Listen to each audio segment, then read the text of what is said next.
Alhamdulillahirabbil alamin. Alladzi ba'atsa fil ummiin rasulan minhum yatlu 'alaihim ayatihi wa yuzakkihim wa yu'allimuhumul kitaba wal hikmah wa in kanu min qablu lafi dhalalin mubin.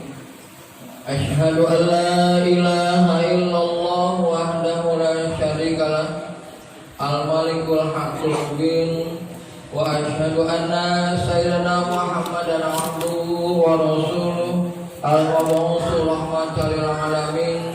Allahumma shalli wa sallim wa barik ala sayyidina Muhammadin wa ala alihi wa ashabihi ajma'in.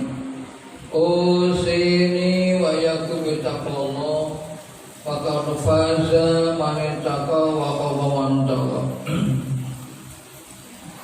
Jamaah Masjid Al-Barakah yang berbahagia, marilah kita bersyukur terus menerus dengan karunia nikmat iman dan Islam yang Allah berikan kepada kita, sehingga kita merasa sekali kenikmatan dalam menjalankan ibadah kepada Allah Subhanahu wa taala.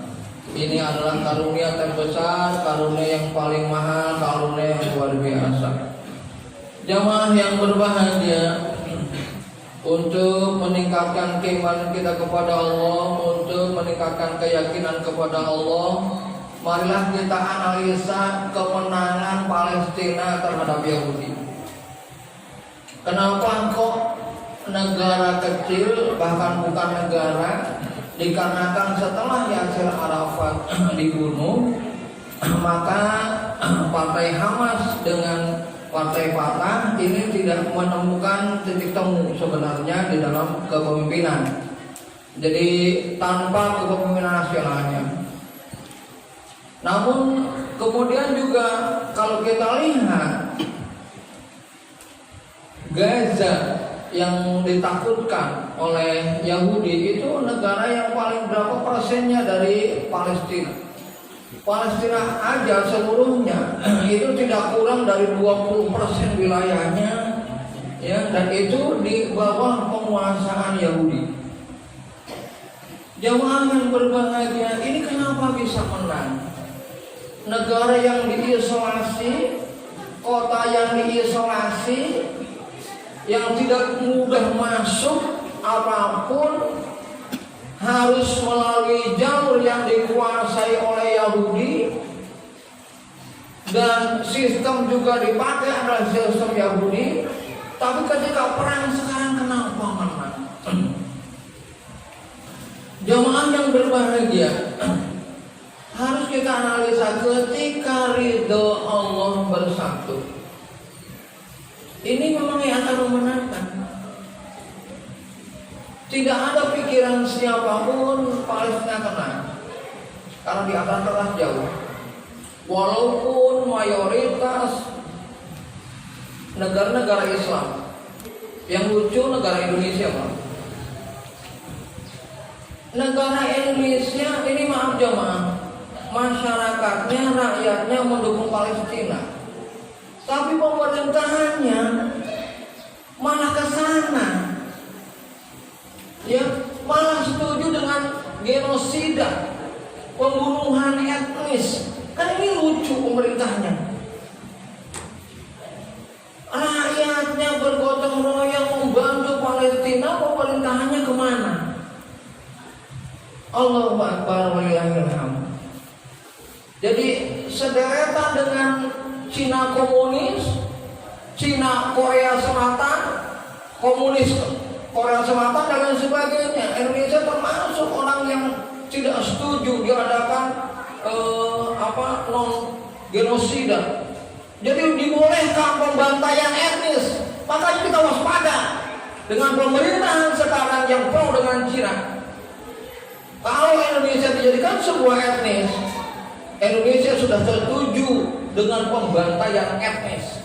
Jadi akan dihabiskan itu Palestina. Allahu Akbar walillahil hamd. Oleh sebab itu jamaah yang berbahagia, ternyata walaupun tanpa sebuah komando, Hamas dan dan Fatah, dua partai adik kuasa, yang ada di Palestina itu tidak memikirkan apapun kecuali memikirkan menjaga Baitul Maqdis, menjaga masjid Masjid Al-Aqsa. Mereka semuanya hanya itu, karena ini adalah ketika Masjid Al-Aqsa dikuasai, maka kemungkinan mereka akan merambah kepada penguasaan Masjid Nabawi. Kalau sudah Masjid Nabawi dikuasai juga, mereka pun akan merambah kepada Masjidil Haram. Oleh sebab itu, negara-negara yang memikirkan Islam ini berpikir keras bagaimana supaya bisa membantu Palestina. Ternyata Allah turunkan banyak bantuan, bahkan termasuk pasukan putih-putih yang tidak bisa diterjang karena ini memang dari Allah Subhanahu wa Ta'ala. Oleh sebab itu jamaah yang berbahagia, umat Islam ini harus bersatu. Jamaah yang berbahagia itulah kemenangan Palestina. Jadi mereka walaupun tanpa satu struktur, mereka bersatu. Kedua jamaah yang berbahagia, kemenangan di media sosial ternyata ini luar biasa. Ya, jadi kemenangan Palestina itu kemenangan media sosial, karena berbagai cara yang dilakukan Yahudi untuk menyudutkan Hamas, termasuk Hamas adalah buatan Yahudi. Dia didukung oleh Syiah, dia bagian daripada ISIS. Ternyata umat Islam banyak yang buta. Dalam arti umat Islam banyak yang melek kondisi ini, bahwa ini adalah sebuah hoax besar untuk menjatuhkan Islam. Akhirnya dari mereka pun jalan-jalan bahwa itu adalah hoax, itu adalah bohong. Tidak mungkin Hamas dibiayai oleh Yahudi, tidak mungkin Hamas bekerja sama dengan ISIS, tidak mungkin Hamas adalah dapat bantuan dari Syiah dan lain sebagainya. Itu bisa dilawan oleh umat Islam. Walaupun kita masih belum jamaah mungkin, ya walaupun kita masih belum menggunakan jari-jari kita untuk dakwah di media sosial. Jadi oleh sebab itu media sosial, saya jamaah yang berbahagia ini mohon maaf, saya selalu mencari cara bagaimana teman-teman ini yang buta terhadap politik Islam, yang buta terhadap ekonomi Islam. Ketika ada informasi politik Islam, ketika ada informasi ekonomi Islam, maka saya segera share sebagai sebuah perjuangan saya. Walaupun resikonya saya banyak dikeluarkan dari grup-grup tertentu, itu memang risiko. Tapi nggak apa-apa, Allah akan pilih lagi nanti grup-grup yang lain. Saya dikeluarkan dari grup itu. Kenapa? Karena saya sudah men-setting, sudah men-share, dakwah Islam. Karena Islam itu harus menguasai ekonomi dan harus menguasai politik. Kalau umat Islam buta politik, akan seperti sekarang di Indonesia, hanya mayoritas saja umat Islam. Akhirnya ekonomi betul-betul digencet, kita ini serba susah. Bahkan mudik dilarang dan lain sebagainya. Tapi lihat, orang-orang Cina di bandara-bandara masuk dan lain sebagainya, dan itu diizinkan. Kita bisa apa? Walaupun kita tidak setuju, ternyata mereka hanya pegawai bangunan dan lain sebagainya. Ini kan sebenarnya sudah merusak tatanan, tidak boleh dalam hukum internasional juga dan lain sebagainya. Oleh sebab itu jamaah yang berbahagia, kemenangan kita di media sosial gunakan untuk dakwah Islamiyah. Ketika mendapatkan informasi, ini penting untuk teman-teman kita agar Islam menang suatu saat. Karena jamaah yang berbahagia, salah satu Rasulullah diutus adalah liyudhhirahu 'ala dini kulli, untuk menzahirkan agama Islam di atas agama-agama yang lain. Agar apa? Agar mereka percaya kepada Tuhannya. Kalau Islam belum zahir jamaah, kita untuk mencoba memberikan asumsi moral itu susah. Agama yang percaya sama Tuhan, agama yang percaya kepada Tuhannya, kok digunakan untuk hal-hal negatif, untuk memusuhi agama yang lain, untuk berani bahkan melakukan tindakan-tindakan irasional. Kenapa hal ini terjadi? Karena agama sudah dimanipulasi, seakan-akan agama musuhnya agama. Islam tidak pernah menyatakan musuh agama. Islam itu musuhnya kezaliman, kekafiran, setan, dan lain sebagainya. Itu musuh. Kalau masalah agama, pernah Rasulullah kehadiran orang tua. Ya Rasulullah, anakku masuk Kristen. Ini gimana? Apakah kumpul enggak kepalanya? Tidak. Silahkan, enggak apa-apa. Asal dia percaya dengan Tuhannya benar. Jadi Rasulullah membiarkan seakan-akan walaupun memang beliau juga tidak ikut dan lain sebagainya. Karena jangan sampai hidup ini jadi perang agama. Masa Tuhan lawannya Tuhan? Gimana ceritanya? Kenapa Allah menginformasikan bahwa dia itu Rabbul Alamin, Rabb sekalian alam, walaupun mungkin ditafsirkan oleh mereka bagian dari Rabb Alamin itu. Karena ada Rabbun Nas, Allah itu juga Tuhannya manusia. Biarkan mereka membuat konsepsi. Sekarang ini jamaah yang berbahagia ini, mohon maaf, kalau kita kaji kenapa Islam ini bisa berkembang dengan baik, salah satunya adalah peran daripada orang-orang atau filosof-filosof Yunani dulu. Filosof-filosof Yunani baik Sokrates maupun Plato maupun yang lainnya kan, ya, jamaah yang berbahagia, itu mempunyai konsep Tuhan. Salah satu contoh pakar empirisme Sokrates, dia bilang Tuhan itu adalah al-muharrir al-ladzi tahar. Ada penggerak utama yang tidak digerakkan. Kalau semuanya hidup ini itu gerakan.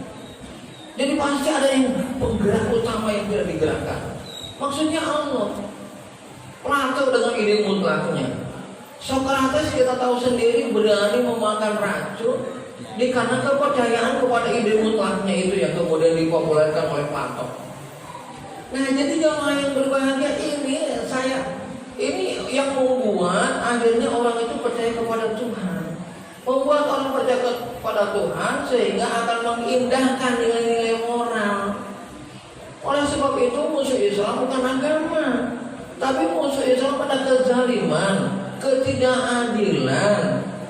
Musuh Islam pada kekafiran, kemusyrikan. Itu musuh Islam.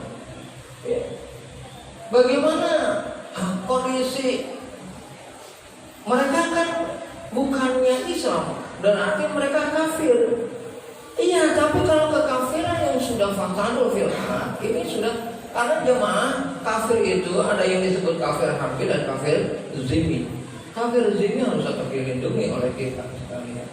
Ya, jadi jemaah yang berbahagia sekali lagi, kalau kita ingin menang umat Islam, pertama harus bersatu. Umat Islam tidak boleh menjadi musuh lagi umat Islam.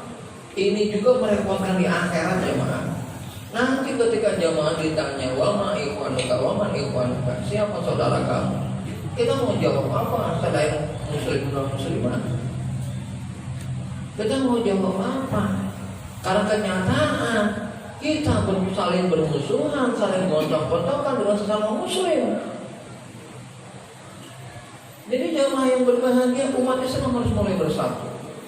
Ya, karena dengan dari kondisi kemiskinan yang sedemikian rupa, kalau potensi itu disatukan, insya Allah Cina yang sudah menguasai 70% kekayaan Indonesia, 70% pertanahan Indonesia, ini akan bisa kok.